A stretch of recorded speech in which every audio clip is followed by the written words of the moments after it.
Ora, muito boa noite a todos. Peço desculpa por este atraso, mas aqui a rede é fraca aqui em Santarém. Espero que não haja nenhum precalço. Agradeço-vos a vossa atenção e hoje vamos falar aqui de um tema. Como começámos um bocadinho mais tarde, não tive tempo para colocar o tema, mas vamos falar sobre o que é que são governos de sistema representativo versus a democracia em que dizem que nós vivemos. Eu penso que chegamos a uma altura da nossa existência e da nossa vida social em que duas coisas podem acontecer, penso que dentro dos próximos anos. Ou realmente uma revolução, e toda esta fantochada e esta bandalheira em que vivemos, desta suposta democracia, é deposta e tem que se encontrar um outro regime, um outro sistema político, ou então, talvez, algo utópico, em que consigamos realmente fazer com que em Portugal e com que na humanidade passem a existir democracias. E democracias, quem manda de uma forma representada é realmente o povo. Democratos, portanto, o poder do povo. Isto não é tão difícil como parece ser. É preciso que haja uma maioria, haja um governo maioritário, que altere completamente a Constituição da República, que faça quase uma revolução pacífica e que instaure um sistema em que o povo tem mais representatividade. Ou seja, o povo passa a ter voz e o poder deixa de pertencer a uma elite, que é aquilo que acontece hoje em governos de sistema representativo.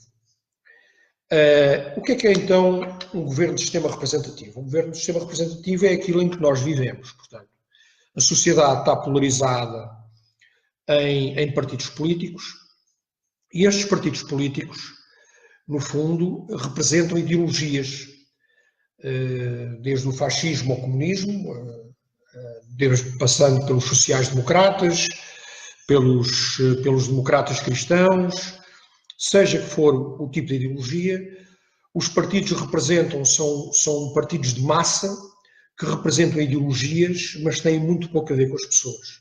Portanto, a ideologia está acima, a ideologia, a crença, o programa político está acima dos próprios cidadãos, acima das próprias pessoas. Eu hoje tive a liberdade de tomar algumas notas. Eu ando aqui a ler alguns livros que são interessantes de ler, de um filósofo que é o Byung-Chul Han, que é exatamente sobre o poder. É um livro interessante que analisa o poder. Eu daqui a bocado quero ler aqui um excerto deste livro. E há um outro muito interessante também dele, que é A Sociedade da Transparência, que é o tempo atual em que nós vivemos. Tudo é transparente, portanto, vivemos numa sociedade pornográfica, é tudo visível, desde os Big Brothers aos Big Brothers da política, ao nosso presidente com as suas selfies. Vivemos numa sociedade em que já não há decoro, não há moral. E, portanto, os sistemas representativos, portanto, temos os partidos em massa que acabam por concorrer, constroem os seus programas e acabam por concorrer às eleições, e nós, humildes eleitores e povo, ou nos filiamos no partido, e é interessante que a filiação no partido, que há pouco falava com uma pessoa amiga, o que é que motiva as pessoas a filiarem-se em partidos políticos? E uma única coisa as motiva: poder. Poder. E o poder de virem a ser qualquer coisa dentro do partido, de virem ter o poder de influência, de virem enriquecer dentro do partido.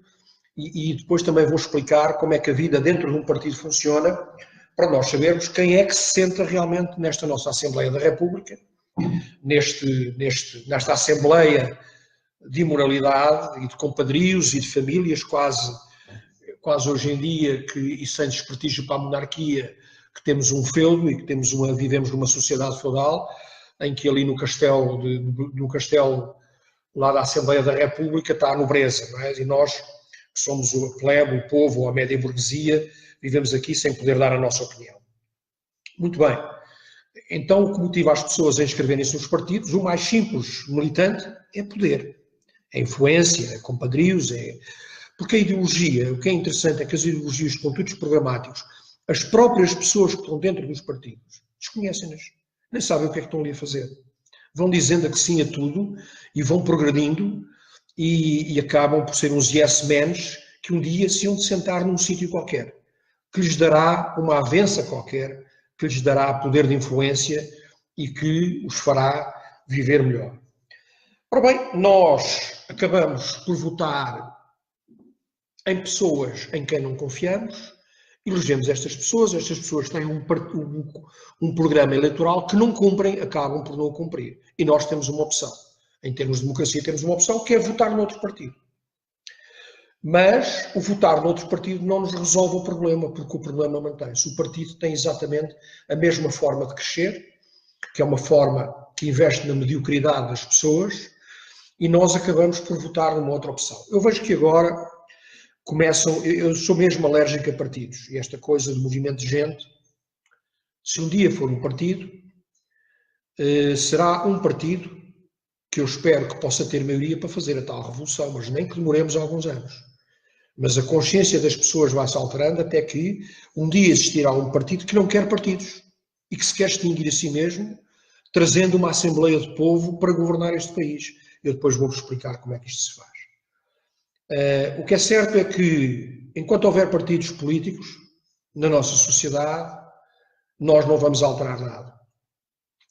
E nós mudamos de partidos e vamos agora para uma aliança, vamos para um Chega, vamos para um PNR, vamos para outro partido qualquer, que tem também um programa eleitoral, que também tem pessoas que se inscrevem nesses partidos à procura de poder, à procura de terem um lugar ao sol, à procura de viverem melhor e até poderem trazer o tio, a tia, o periquito, o jacaré, o crocodilo e trazerem para a vida política e continuarem a viver de uma forma digna e faustosa.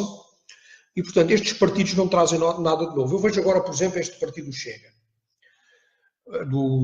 deste rapaz que é comentador televisivo de futebol. Está cheio de boas intenções, mas acaba por ser, ou o partido, então nesse, nem quero falar do Santana Lopes, acaba por ser mais do mesmo.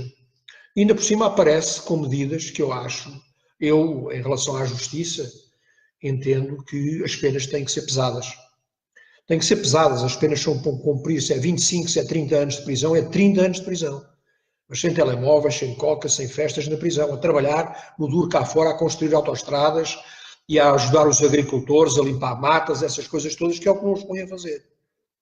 Porque não dão valor aos guardas. Agora, vir um rapaz novo, que, por exemplo, eu pergunto, eu não sou, acusam muitas vezes de homofóbico, mas vem este rapaz que diz que quer proibir o casamento homossexual. É engraçado que o poder esvazia-se de poder quando é coercivo e quando tem medidas coercivas como proibições, porque aí cria o chamado contrapoder. Eu nem sou a favor nem sou contra. Agora, perentoriamente dizer que eu sou contra o casamento homossexual, eu se tivesse um filho homossexual, eu não sou homossexual, mas se tivesse um filho homossexual, queria que o meu filho fosse feliz. E isto vai afetar não só todos os homossexuais de Portugal, como as famílias dos homossexuais que também os apoiam. E depois que quer cortar a pilinha, peço desculpa por dizer estas asneiras em direto no Facebook, cortar a pilinha aos pedófilos. Quer dizer, voltamos à Idade Média. Voltamos a castrações físicas. Se corta a pilinha aos pedófilos, cortam-se a mão aos ladrões. Porque o ladrão usa as mãos para roubar. Então voltamos àquilo que se faz em Cabul, que é o ladrão corta-se as mãos, corta-se a pilinha ao violador, corta-se as mãos ao ladrão e corta-se a cabeça ao pensador, que sou eu. Portanto, entramos aqui num sistema, como é que um partido chega, pode vir, quer dizer, com este tipo de ideologia que eu acho que é, e depois prisão perpétua, falta a pena de morte. Portanto, estamos aqui, os partidos o que é que acabam por fazer? Polarizar a sociedade, em esquerda e em direita. Eu ou sou um comuna de merda ou sou um fascista de merda.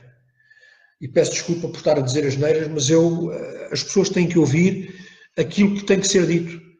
E não encontramos um meio termo, que é sermos cidadãos e cooperarmos e estarmos cientes de que teremos que lutar por Portugal e temos que lutar por todos nós, porque nós é que estamos no meio desta embrulhada toda. Portanto, a opção de votar noutros partidos é mais do mesmo. É mais do mesmo. Porque estamos a votar em pessoas e em militantes que pertencem a estes partidos que estão lá por causa do poder, da luta pelo poder. E o poder máximo é o poder de tirar a liberdade aos outros, de poderes partilhar a liberdade dos outros. O que é interessante é que as opções que nós temos em termos partidários, nos sistemas, principalmente nestes sistemas representativos, em que existe o sufrágio universal, conseguimos o sufrágio universal, as votações universais, toda a gente é livre, toda a gente vai votar. Mas o sufrágio universal, as eleições onde nós vamos, são uma falácia.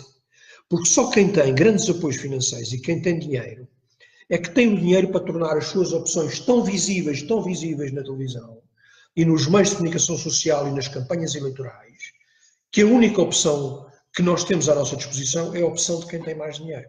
Nós vemos as grandes máquinas partidárias, PS, PSD, que depois têm grupos económicos por trás, que têm donativos. E estas grandes máquinas partidárias criam opções únicas. Mas o que está a passar agora na sociedade é que a grande fatia da sociedade não vota. E estes partidos já perceberam, o Santana Lopes e esta malta já percebeu que quer ir buscar esta fatia, que são 5 milhões de pessoas, que é metade do eleitorado, 5 milhões de pessoas que não votam e que os querem ir buscar. Então aparecem estes novos profetas, que foram políticos a vida toda e que cresceram no sistema político e que cresceram no sistema que ensina a mediocridade, que o que interessa é ter competência para ser eleito, não competência para governar, porque essa é a grande capacidade, é a grande competência do político, é ser bem falante, estar bem em público, dizer umas prosápias e ser eleito. Porque depois a capacidade para governar se calhar não tem. Para governar como deve ser. Governar com sentido de Estado.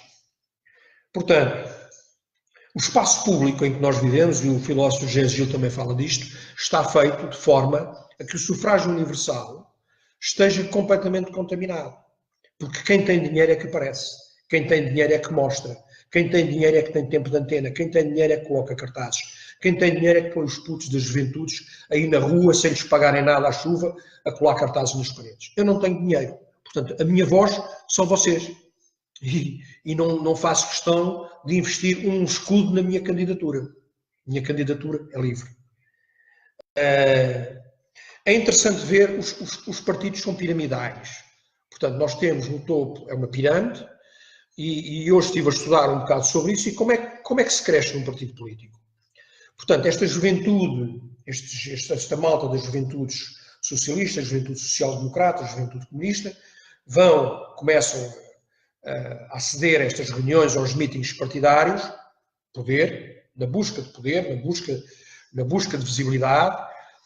Muitos deles não sabem qual é que é o programa eleitoral, muitos deles não sabem os princípios fundamentais do partido, muitos não sabem o que é comunismo, muitos não sabem a história do fascismo, muitos não sabem a ligação do comunismo ao fascismo, no entanto, de repente, já são todos uns democratas e são todos uns comunistas e uns fascistas e vão por aí adiante. Agora, o que é interessante é que eles sobem dizendo assim que tudo, porque um partido é um rebanho de ovelhas. E aquele que diz sim a tudo, que é um tipo inteligente, que entrou para o partido, pela base, e aplaude lá o mestre e os mestres da célula, e vai aplaudindo e vai dizendo assim que tudo, vai ganhando confiança, está nas listas de apoio aos candidatos, vai subindo, e até que, de repente, admiravelmente, essa linha formativa de mediocridade leva medíocres ao topo do partido. Mas depois, no topo do partido, há um que não sabe falar em público, há um que está velho demais, e há um que é o que tem mais capacidade para ser eleito, e é esse que é proposto pelo partido para ser eleito para primeiro-ministro. E que, a maior parte das vezes, não é nem a pessoa mais idónea, nem a pessoa com maior capacidade governativa e para governar os nossos destinos. E, portanto, a vida partidária é esta. E todas estas opções que estão a aparecer são mais do mesmo. A opção os sistemas representativos acabam por ser, então, nós acabamos por estar a eleger, e é bom que vocês percebam isto, porque vivemos numa dita democracia que não é uma democracia, é um sistema governativo representativo, em que o poder está numa elite que se alimenta a si mesmo, e agora vocês veem, começamos a ter indícios de que esta elite se elitizou ainda mais, porque as famílias estão lá dentro. Está o pai, está a mãe, está o filho, está o periquito e está o crocodilo. A família vai toda e estão todos sentados na Assembleia da República, ou são ministros, ou são secretários-gerais, ou são diretores de observatórios e de institutos, e nós estamos a alimentar esta coxa. Não confiamos nos políticos, mas vamos elegendo os políticos. É interessante que Jean-Jacques Rousseau, que escreveu o Contrato Social, e isto com a Revolução Francesa, disse que os sistemas representativos tinham o povo, e existindo estes sistemas representativos, o povo tinha que ter um meio de escrutinar as decisões políticas e de as vetar se fosse necessário. E que era imperativo que nestes sistemas fosse criado um mecanismo de, se o povo em si, em assembleia, ou através de uma petição pública, desejasse vetar uma lei, teria essa capacidade. A petição pública não tem valor nenhum. A maior parte das petições públicas, para já, nós não pertencemos ao espaço público, portanto é muito difícil fazer uma petição pública, porque para fazer uma petição pública, as televisões, que são quem domina o espaço público, tinham que publicitar e seriam obrigadas a publicitar, em horário nobre, que o Pedro Tinoco ou que fulano tal fez uma petição pública para vetar determinada lei. As televisões não o fazem. E, portanto, a ferramenta que nós temos para controle e para podermos ter alguma influência na capacidade legislativa não existe, porque nós não existimos. Porque nós não pertencemos ao espaço público, nós não temos, a nossa narrativa é... Ora bem, eu peço-vos imensa desculpa, mas isto são os precalços aqui das trovoadas em Santarém. Fiquei momentaneamente sem net, mas vamos então recomeçar a nossa conversa. Portanto, o que eu vos dizia era exatamente que a forma como a nossa sociedade e como a sociedade política está organizada, isto vai nos levar não sei onde, mas o que é interessante é que nós vivemos numa ilusão, numa subtil ilusão de que somos livres, de que vivemos em democracia. A democracia, a Constituição dos Estados Unidos, que é também uma democracia representativa, ou um governo, são governos representativos, sistemas representativos, a Constituição dos Estados Unidos não fala uma única vez na palavra democracia, porque eles não consideram que vivam em democracia e não consideram que a democracia seja um sistema, como ela era conhecida, que seja um sistema que possa funcionar. Quando houve a Revolução Francesa, a primeira Constituição após a Revolução Francesa também não falava na palavra democracia. Portanto, o que é que se passou desde o tempo da monarquia? No tempo da monarquia tínhamos, no fundo, tínhamos a massa do povo, na base da pirâmide, tínhamos o rei no topo da pirâmide e o rei ditava as leis. O rei ditava as leis e tinha, dentro da burguesia, dentro da nobreza e da burguesia, tinha alguns conselheiros, que seriam os seus conselheiros que lhe dariam sustentabilidade, os seus representantes, junto do povo, e que lhe dariam sustentabilidade à execução das suas leis. Portanto, vivíamos num sistema feudal. O que é que se alterou? Faz-se uma revolução, portanto, tira-se o rei é deposto e passamos para sistemas representativos em que não há um rei, mas há uma família. Há uma elite que faz as leis e que executa as leis ao seu bel prazer e que escreve a Constituição ao seu bel prazer. Esta elite, que é eleita, que é uma nova classe que se chama os políticos, que não são estadistas, não são homens de Estado, são políticos, são eleitos por nós, fazem programas eleitorais que não cumprem, têm máquinas fortíssimas que lhes permitem que a sua opção seja a única opção e naquela onde podemos votar. Todos estes partidos agora, o Chega, etc., não vão a lado nenhum. Isto ganha quem tem dinheiro. E nós acabamos por eleger esta elite que mantém um sistema feudal, oligárquico, porque o que se passa é que já começamos a ter descendência familiar. O pai passa para o filho passa para o tio passa para o primo, e no fundo temos a nossa família de políticos que nos governa de uma forma feudal. Portanto, não se alterou muito desde a monarquia. Eu não tenho nada contra a monarquia, não tenho nada contra este regime de sistema representativo, tenho é contra as pessoas que lá estão. Porque as pessoas que lá estão têm um único objetivo, que são elas mesmas, que é o poder, que é o narcisismo, que é a corrupção, que é o enriquecimento ilícito. Eu hoje, por acaso, vi a lei do financiamento, até ia dizer do enriquecimento dos partidos, mas a lei do financiamento dos partidos, e considero escandalosa esta lei do financiamento dos partidos. Tem isenções de tudo, isenções de IRCs, tem os transportes mais baratos, os carros dos partidos não pagam impostos, quer dizer, são uma classe à parte que tem imensas benesses, que se mete imensa negociata, que tem lá a família toda, que nos governam, que fingem que nos governam, e nós continuamos a elegê-los. Eu não quero ser fatalista e porque tenho filhos e queria que Portugal andasse para a frente e andasse para a frente de uma forma positiva, mas nós não vamos a lado nenhum.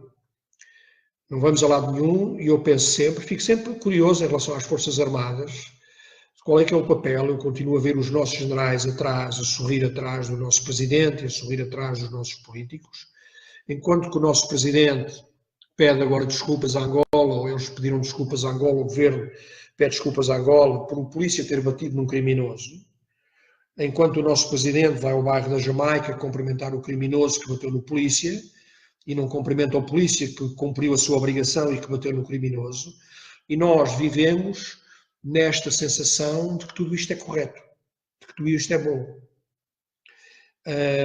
E eu não quero ser fatalista, mas continuo a ver que nós caminhamos, se realmente este movimento, ou outro movimento que surja, que eu até posso apoiar, não decide tomar as rédeas e conseguirmos ser uma maioria para formar um partido político, com uma maioria absoluta e que realmente todo o povo adira em massa, até os que estão nos partidos políticos venham ter connosco, porque aqui não se trata de enriquecimento nem poder de ninguém, mas é repormos a legalidade. E este sonho quase utópico de ir para lá e mudar a Constituição e acabar com os partidos políticos e construir uma democracia.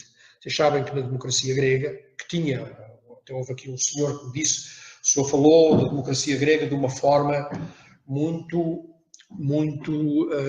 primária, muito simples, e é verdade, a democracia grega tinha grandes senãos, para já, só os cidadãos tinham que ter determinadas condições sociais, é que podiam eleger candidatos à Assembleia que depois fazia as leis. As mulheres não podiam votar, havia escravos que não podiam votar, havia cidadãos de primeira e de segunda. Hoje em dia, há cidadãos de primeira e de segunda. Os de primeira são os que estão no governo e na Assembleia da República e todos os compadrios económicos que com eles convivem. Os de segunda somos nós que aqui estamos. Agora, nós que aqui estamos, se quisermos o poder do nosso lado, e se quisermos alterar este estado de coisas, temos duas opções. É deixar Portugal caminhar, não fazer nada, isto vai cair de podre.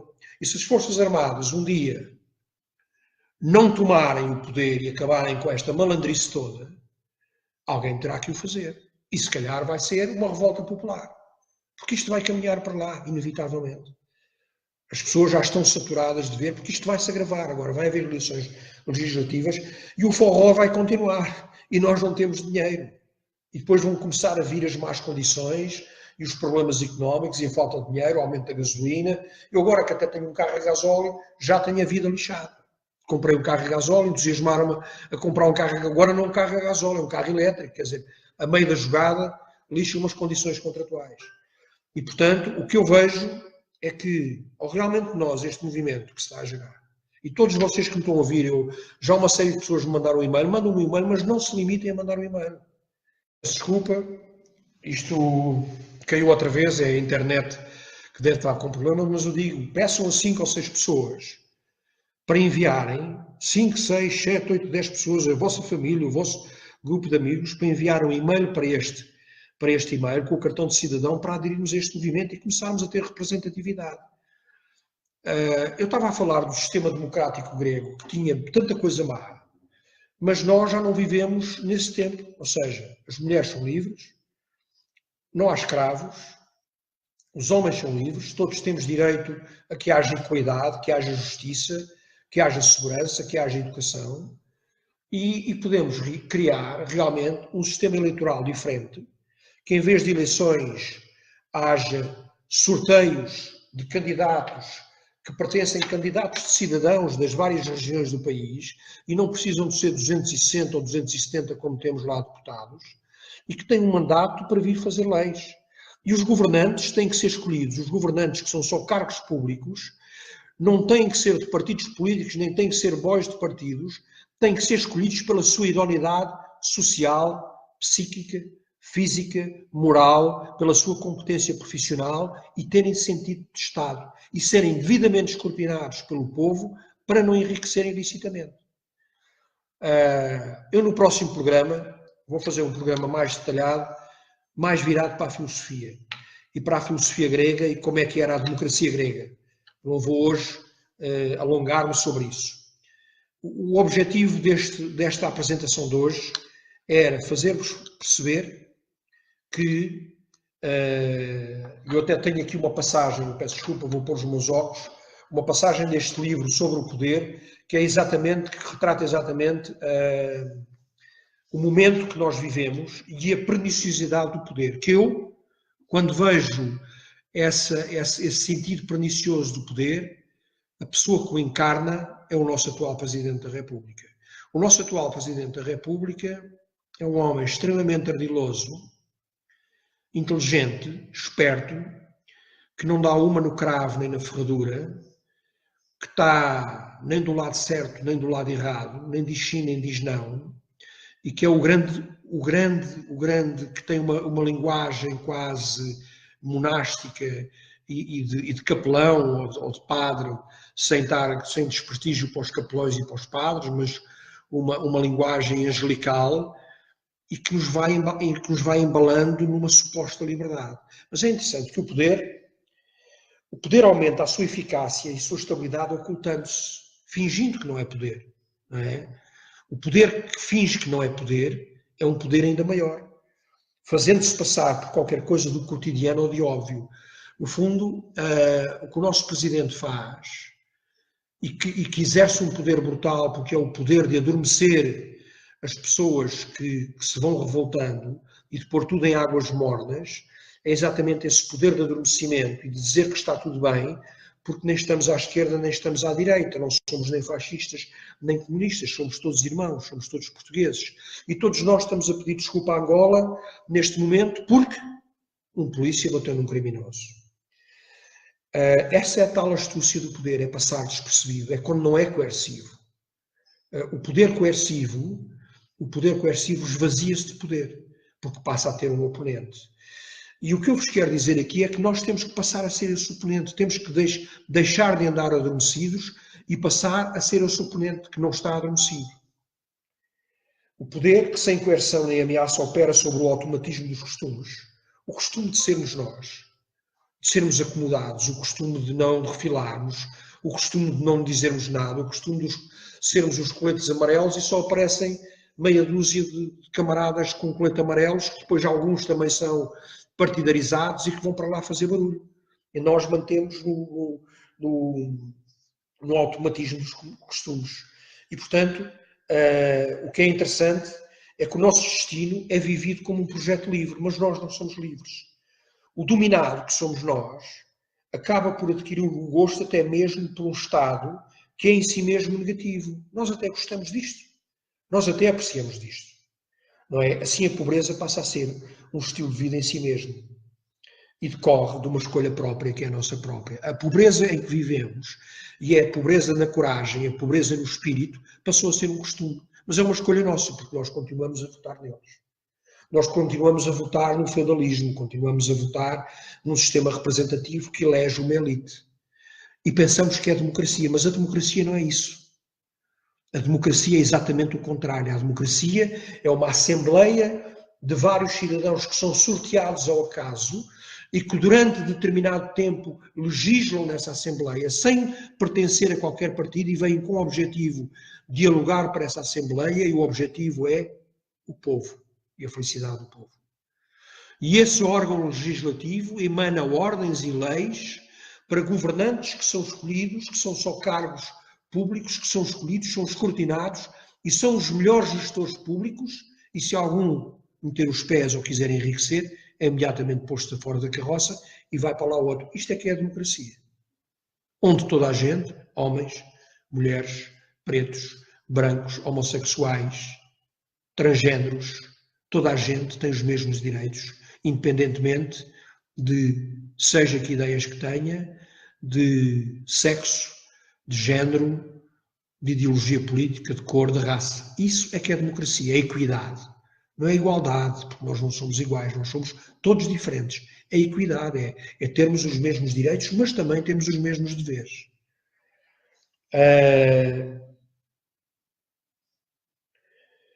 O poder é estável quando não necessita de violência. O poder gera uma sensação de liberdade. A liberdade poderá ser, de facto, uma aparência, mas opera sobre o poder, estabilizando, fazendo parte da sua própria Constituição. Portanto, no fundo, este adormecimento, estas pessoas que nos governam leem estes livros. Vocês não os leem, eu li-os por acaso. E o que interessa nestas conversas é realmente despertar consciências e dizer que este movimento pode vir a ter força, para fazer uma revolução pacífica. Porque se não houver uma revolução pacífica, provavelmente daqui a uns tempos iremos sofrer as consequências de uma revolução violenta, porque isto vai chegar a um ponto que vai estourar. E o que é interessante é que esta classe política sabe que o tempo deles está a acabar. E já percebeu, o Santana Lopes é um tipo inteligente. Então o Santana Lopes percebeu e agora tem uma ideia fantástica. E depois aparece o André não sei quantos e tem outra ideia fantástica, que é mais do mesmo, formar partidos políticos. Os partidos partem-nos, dividem-nos, polarizam-nos. Os partidos políticos, em democracia, não em democracia porque os partidos políticos não fazem parte da democracia. Na democracia grega não havia partidos políticos, havia cidadãos que faziam leis numa assembleia. Isso não se chama democracia, se chama sistemas representativos.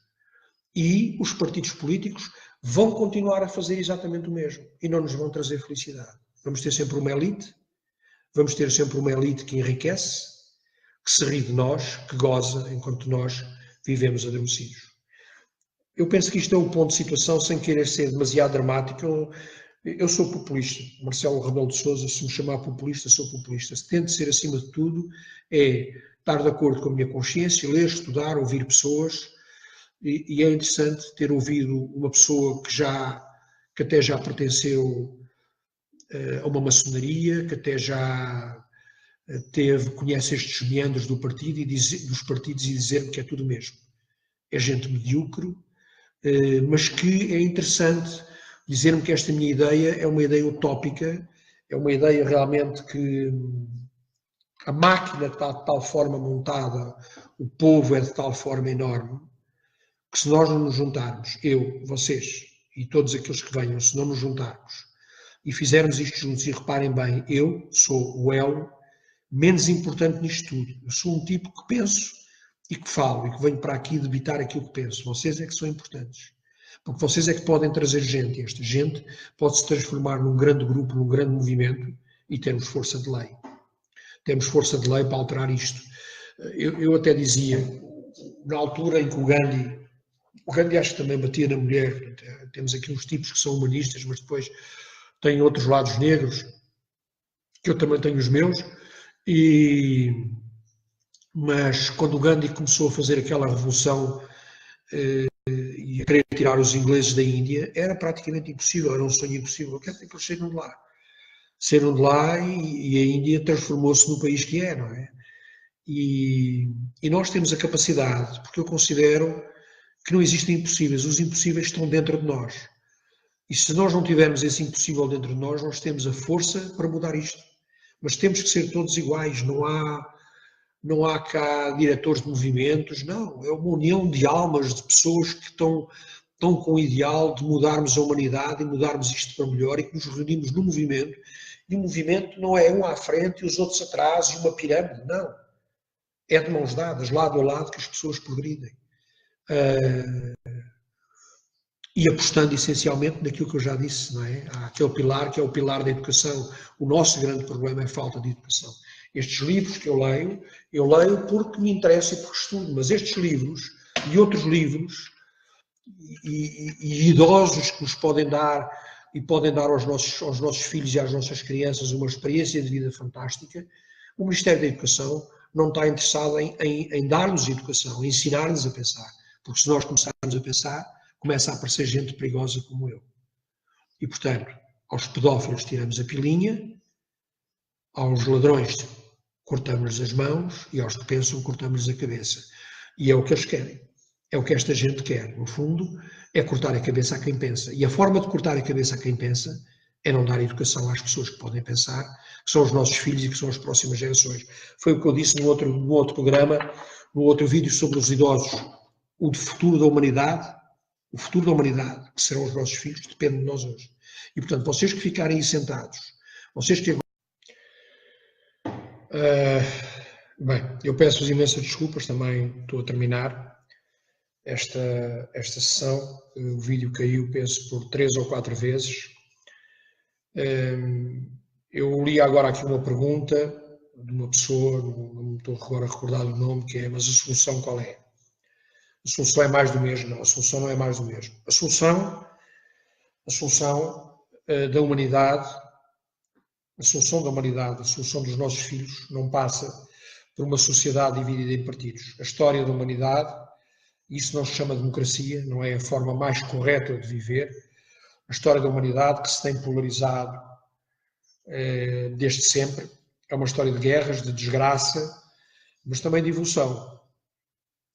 A história desta suposta democracia não é uma história feliz, é uma história em que continua a haver pobreza, em que há uma elite cada vez mais corrupta, há políticos, por exemplo, o Parlamento Europeu é uma vergonha, aquele Martinho não sei quantos, o advogado, foi para lá, que era um tipo que falava imenso, não sei se vendeu, deixou de falar, hoje em dia ganha lá os 17 ou 23 mil euros por mês e calou-se, portanto todos nós acabamos por ter um preço.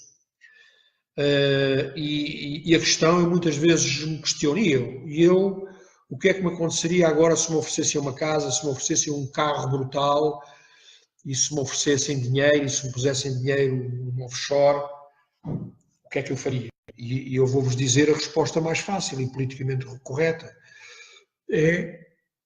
Não, eu não aceitaria. Eu não aceitaria isso. E vocês também podem colocar a questão, e ele é idóneo, ele será que aceitaria, que não aceitaria, porque todos nós temos um preço. O que é interessante é que cheguei a uma altura da minha vida que o meu preço é a minha liberdade de pensar, é a minha liberdade de falar. E desde que comecei a falar e desde que comecei a pensar que o preço que tenho pago é um preço mais elevado e que me tem trazido alguns dissabores, alguns até ameaças pecuniárias de me processarem, mas não me vão dobrar. Podem-me até matar, mas dobrar não me dobram. E, portanto, qual é a solução? A solução pode ser este movimento. A solução pode ser este movimento, porque se nós começarmos a ter força e começarmos a ser um número muito grande, nós passamos a fazer lei. E se passarmos a fazer lei, podemos fazer leis novas. E podemos criar uma sociedade nova. Isto não é utópico, isto é o futuro dos meus filhos. Eu quero dar uma lição aos meus filhos. Outro dia estava aí o meu filho Miguel a ouvir-me e a bater palmas.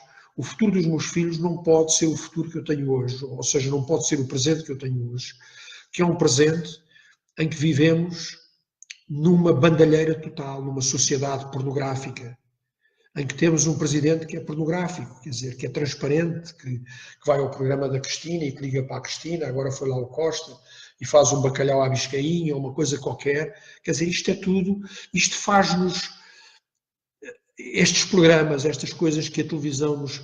Parece que é tudo normal. É normal que estas pessoas nos tratem mal e que vivam para o partido e não vivam para o povo, mas depois vão fazer um bacalhau à Biscainha, à Cristina Ferreira. E nós aceitamos isto de bom grado. E este poder subtil, que é o poder de que parece que somos todos amigos e que vivemos todos em liberdade, este é que é perigoso. Agora, a solução somos nós. A solução é este movimento, que é um movimento de desapego e de não enriquecimento, em que estamos lado a lado, em que eu não sou presidente de porra nenhuma, em que eu sou uma pessoa que fala e que quero unir-me a vocês e estar perto de vocês, e estarmos todos juntos, eu com vocês, vocês comigo e todos juntos, e termos força de lei. A candidatura à presidência da República, se for eleito Presidente da República, estou muito pouco preocupado, para já o Palácio do Presidente desaparece logo.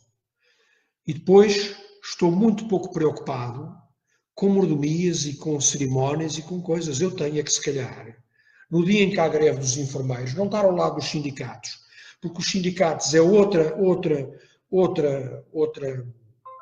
história quase que partidária, mas é estar ao lado dos enfermeiros, a defendê-los e a pedir que o senhor Ministro da Saúde venha falar com o Presidente da República e com os enfermeiros.